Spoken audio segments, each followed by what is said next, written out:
Hello guys, welcome to Dikshit tutorials, India's learning platform. तो guys, हमने कल जो पढ़ा था वो हमने सिंध विजय पढ़ा था। तो जो हमने अपने टॉपिक को बाइफरकेट कर दिया था, जैसे देखो हमने भी जो आपको बाइफरकेशन बताया था। देखो, अधीनस्थ पृथक्करण की नीति, अधीनस्थ पृथक्करण की नीति एक देखो बताया था ना। देखो, इससे पहले जो बताया था मैंने, घेरे की नीति बताई थी, घेरे की नीति। और इससे पहले जो मैंने बताया था वो क्या बताया था मैंने, समानता के लिए अधिकार वाला चरण के अधिकार। तो देखो, समानता के लिए अधिकार वाले चरण को हम पढ़ चुके हैं ना भाई। अब रहता है हमारा घेरे की नीति। अब घेरे की नीति में मैंने आपको क्या बताया, घेरे की नीति इसमें मैंने आपको बताया था सहायक संधि, ठीक है। दूसरा मैंने जो बताया था वो बताया था मैंने doctrine of left, doctrine of left, ठीक है, ठीक है। डॉक्ट्रिन ऑफ लेफ्ट जो कि व्यपगत का सिद्धांत, व्यपगत का सिद्धांत, ठीक है। और इसके बाद जो मैंने बताया था वो आपको बताया था कुशासन का आरोप लगाकर, कुशासन का आरोप लगाकर। तो घेरे की नीति में क्या किया था, जब जो अंग्रेज लोग थे उन्होंने सहायक संधि के थ्रू अपने साम्राज्य का विस्तार किया था, ठीक है। डॉक्ट्रिन ऑफ लेफ्ट्स के अकॉर्डिंग उन्होंने अपना साम्राज्य का विस्तार किया था। और कुशासन का आरोप लगा करके आपके यहाँ पर आपके राज्य में क्या है, एक व्यवस्थित कानून व्यवस्थित नहीं है, जिससे कि आपके राज्य में अराजकता फैल रही है। तो ऐसे ऐसे उन्होंने क्या किया था, कुशासन का आरोप लगाया था। तो आज जो हम देखने वाले हैं वो देखने वाले हैं सहायक संधि, फिर हम देखेंगे व्यपगत का सिद्धांत, डॉक्ट्रिन ऑफ लेफ्ट, फिर हम देखेंगे कुशासन का आरोप, ठीक है। तो देखो, सहायक संधि को मैं एक पहले बता भी चुका हूं और आज भी चलो मैं आपको बता देता हूं। सहायक संधि का जैसे जनक माना जाता है वो किसे माना जाता है, डुप्ले को माना जाता है ना। डुप्ले को क्या माना जाता है, डुप्ले को सहायक संधि का जनक माना जाता है, संधि का जनक माना जाता है कि नहीं। लेकिन फिर इसका जो सहायक संधि बाद में किसने की थी, फिर ईस्ट इंडिया कंपनी ने इसको अपना मुख्य हथियार बना लिया था। किसको बना लिया था, साम्राज्य विस्तार के लिए। तो आज हम जो बताएंगे वो बताएंगे कि सहायक संधि क्या होती है, सहायक संधि में ऐसे ऐसे क्या प्रावधान थे जिसकी वजह से इन्होंने इस सहायक संधि को अपना मुख्य हथियार बनाया। देखो, सबसे पहले जो मैं बता दूं कि जो राज्य सहायक संधि पर हस्ताक्षर कर लेता था उनकी क्या थी, वो राज्य जो विदेशी संबंध थे वो कंपनी के अधीन रह के करेंगे। मतलब देखा जाए तो जो कंपनी, देखो जो विदेशी संबंध है, विदेशी संबंध कंपनी के अधीन किए जाएंगे, कंपनी के अधीन, ठीक है, कंपनी के अधीन किए जाएंगे। वही मैं दूसरा बता दूं कि जो सेना थी, अगर कोई भी जैसे बड़ी से बड़ा राज्य है तो वहां उन्हें सेना रखनी पड़ती थी। तो जो सेना था, सेना का खर्चा कौन करता था, सेना का खर्चा वहां का स्थानीय शासक, मतलब शासक, ठीक है। सेना का खर्चा शासक उठाता था या वहन करता था, ठीक है। और जो सेना का जो नेतृत्व कौन करता था, वो करता था अंग्रेज रेजिडेंट। कौन करता था, अंग्रेज रेजिडेंट, ठीक है, अंग्रेज रेजिडेंट करता था। किसका, सेना का जो वो नेतृत्व करता था अंग्रेज रेजिडेंट करता था। वही एक अंग्रेज रेजिडेंट को शासक, जो भी शासक का जो किला था वहां पर कौन रहता था, अंग्रेज रेजिडेंट को रखना पड़ता था। वो अनिवार्य कर दिया था कि आपको एक अंग्रेज रेजिडेंट अपने यहाँ पर रखना पड़ेगा। और उस अंग्रेज रेजिडेंट क्या था, उनकी हर गतिविधियों का नजर रखता था। जैसे कुछ होता था कि ये कुछ भी अंग्रेजों के विरुद्ध कर रहे हैं तो ये क्या था, तुरंत अपने उच्च नेतृत्वकर्ता वालों को बता दिया जाता था कि आपके विरुद्ध ये लोग ये कर रहे हैं, ये लोग ये कर रहे हैं, ठीक है। तो ये थे प्रमुख प्रावधान। पहला था विदेशी संबंध कंपनी के अधीन कर दिए गए। वही दूसरा क्या था, सेना का खर्चा जो शासक उठाएगा, और जो सेना का नेतृत्व कौन करेगा, अंग्रेज रेजिडेंट करेगा, ठीक है। और एक अंग्रेज रेजिडेंट को इनको कहाँ रखना पड़ता था, अपने यहाँ पर रखना पड़ता था, ठीक है। तो और मैं आपको बता दूं कि जो कंपनी है, ठीक है, कंपनी क्या है, जो राज्य के, देखो चौथा जो था मैं बता दूं, राज्य के जो भी शत्रु है, राज्य के शत्रु मतलब कौन सा राज्य जो सहायक संधि कर रहा है, तो राज्य के शत्रुओं से रक्षा कौन करेगा, कंपनी करेगी, रक्षा कंपनी करेगी, कंपनी करेगी, ठीक है। तो राज्य के शत्रु से रक्षा कौन करेगी, कंपनी करेगी। ये थे इसके 4 प्रावधान। और भी प्रावधान थे, जैसे कोई भी, जैसे कंपनी ने बोल दिया मामलों में क्या है कि कंपनी हस्तक्षेप नहीं करेगी, तो जो सहयोग, जो सहायक संधि थे उसके ये प्रावधान थे, ठीक है। तो क्योंकि अब देखो इसमें बोल दिया गया था कि आंतरिक मामलों में हस्तक्षेप नहीं करेगी, लेकिन उन्होंने इनडायरेक्ट बेस पे आंतरिक हस्तक्षेप किया। कैसे किया, क्योंकि सेना था, जो सेना का जो नेतृत्व करता था वो कौन था, अंग्रेज रेजिडेंट रखता था, ठीक है। तो धीरे धीरे क्या है कि उन्होंने बोला तो था कि हस्तक्षेप नहीं करेंगे, लेकिन फिर भी उन्होंने हस्तक्षेप किया था। अब मैं आपको बता दूं, जो सहायक संधि थी वो किन किन राज्यों में किस वर्ष सहायक संधि पर हस्ताक्षर किए थे। देखो सहायक संधि मैंने आपको डुप्ले की बताया, डुप्ले ने सबसे पहले किया था, लेकिन मैं आपको बता दूं जो ईस्ट इंडिया कंपनी ने, उसने 1798 में जो हैदराबाद का जो निजाम है, हैदराबाद का निजाम के साथ, हैदराबाद के 1798 में हैदराबाद के निजाम के साथ क्या किया था, उसने सहायक संधि की थी। अब जैसे जैसे समय बढ़ता गया, जैसे 1799 आया, मैसूर के साथ कर ली। देखो गाइस, मैं जो बता रहा हूं ना, ये वनडे एग्जाम्स में जो मोस्ट एक्सपेक्टेड जो क्वेश्चन बनते हैं वो यहाँ से बनते हैं। मैं आपको पूरी लिस्ट लिखवा दे रहा हूँ इसी वजह से। देखो 1799 में क्या है कि मैसूर के साथ किया था और तंजौर के साथ किया था, तंजौर, ठीक है। वही मैं आपको बता दूं, फिर 1801 में क्या किया था, देखो अवध के साथ किया और पेशवा के साथ किया, ठीक है। 1803 में क्या है कि देखो जो बराड़ के भोंसले, ठीक है, ठीक है।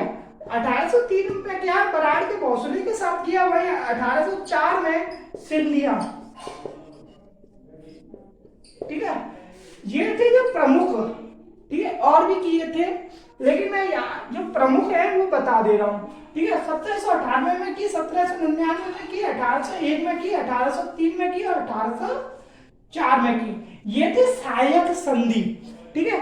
जो मोस्ट एक्सपेक्टेड जो क्वेश्चन बनती है वो उसकी लिस्ट मैंने आपको बता दी, ठीक है। तो ऐसे ऐसे समय बढ़ता गया, फिर उन्होंने क्या किया, सहायक संधि के बाद व्यक्तिगत का सिद्धांत उन्होंने लागू किया, ठीक है। व्यक्तिगत के सिद्धांत से पहले मैं आपको बता दूं, एक चीज मैं आपको बता देता हूं। देखो 3 तरह के राज्य थे, 3 तरह के राज्य थे। देखो एक थे स्वतंत्र राज्य,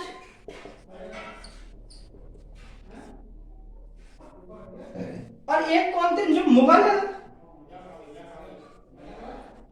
मुगल या मराठे लोगों के जो अधीन थे, जो राज्य मुगल या मराठे राज्य के अधीन, ठीक है। मुगल या मराठे राज्य के अधीन थे। देखो मराठे से क्या है, उन्होंने जीत लिया मराठा, तो मराठों से क्या है कि राज्य जैसे छीन लिया गया, ठीक है। मराठा जैसे ही उन्होंने जीत लिया, तो देखो मराठा के अंतर्गत जो भी राज्य थे अब वो भी ऑटोमेटिक किसके पास आ गए, ईस्ट इंडिया कंपनी के पास आ गए थे, ठीक है। तो मुगल या मराठा राज्य के अधीन जो बाद में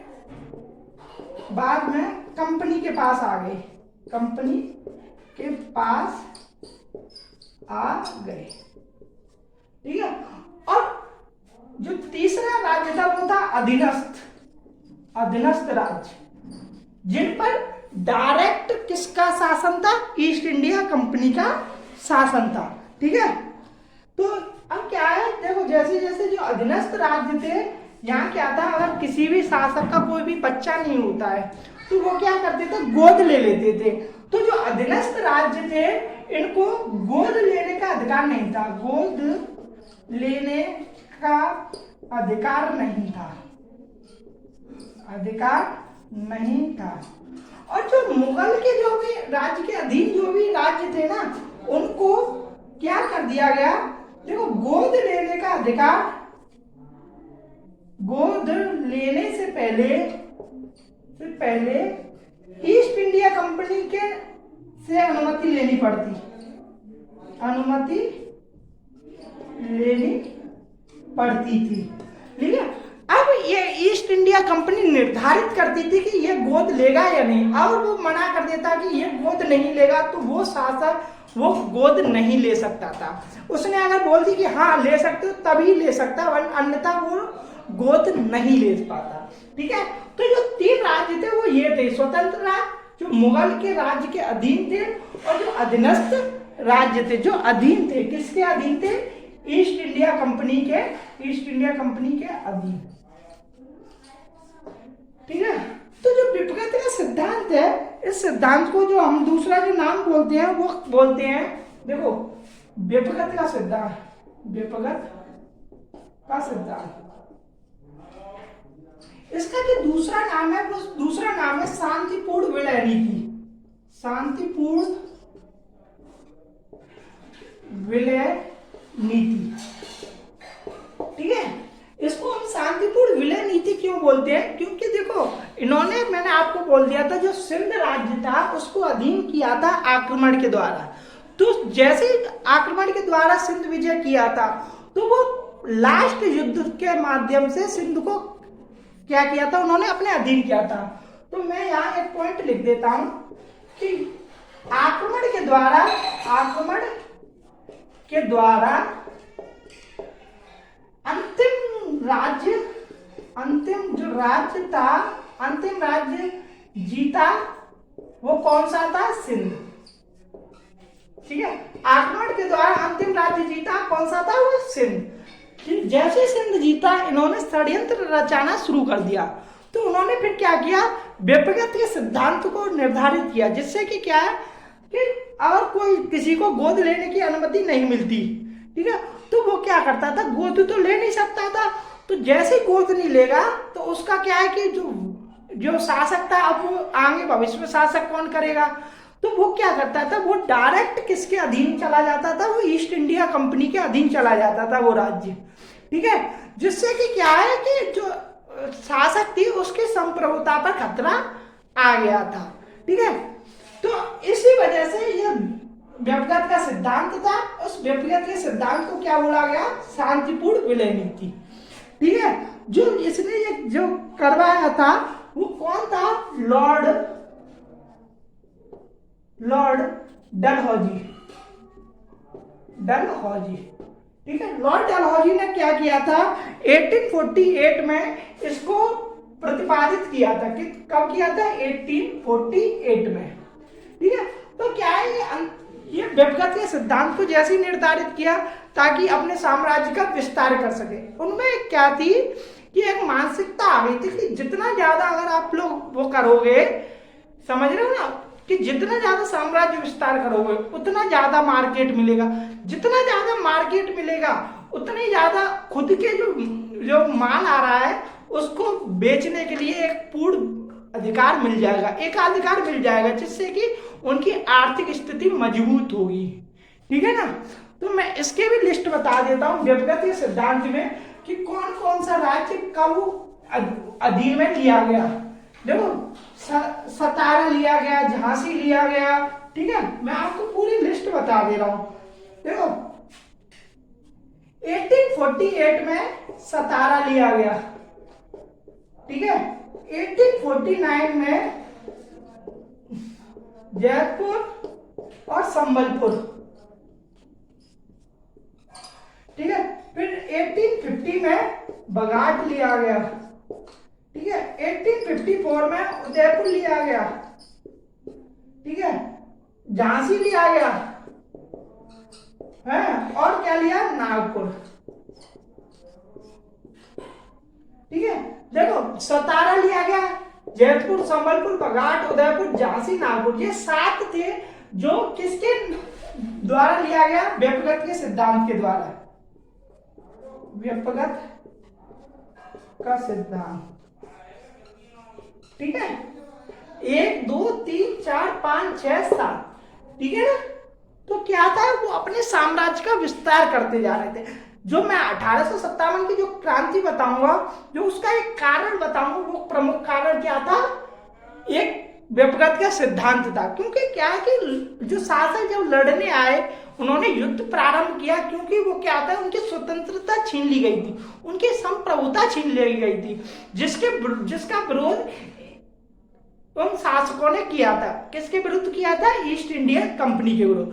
जब मैं 1857 में आपको उसका तत्कालिक कारण भी बताऊं और दीर्घकालिक कारण बताऊं, तो दीर्घकालिक कारण में मैं ये सब बताऊंगा व्यक्तिगत का सिद्धांत, लेकिन मैं उस फॉर्मेट में नहीं बताऊंगा कि उस टाइम पूरे उसको बता सकूं, ठीक है। तो इसी वजह से मैं आपको व्यक्तिगत का सिद्धांत हुआ, सहायक संधि हुई, या कुशासन का आरोप, ये सब लोग मैं अभी आपको बता देता हूं, ठीक है। ये था व्यक्तिगत का सिद्धांत, ठीक है। अब मैं आपको बता दूं कुशासन का आरोप। उन्होंने क्या किया, तो तीसरा बार जो उन्होंने किया, जब साम्राज्य विस्तार की जैसे नीति अपनाई, तो सबसे पहले उन्होंने सहायक संधि ली। दूसरा उन्होंने क्या लिया था, व्यक्तिगत के सिद्धांत। जो तीसरा किया था वो था कुशासन का आरोप, कुशासन का आरोप।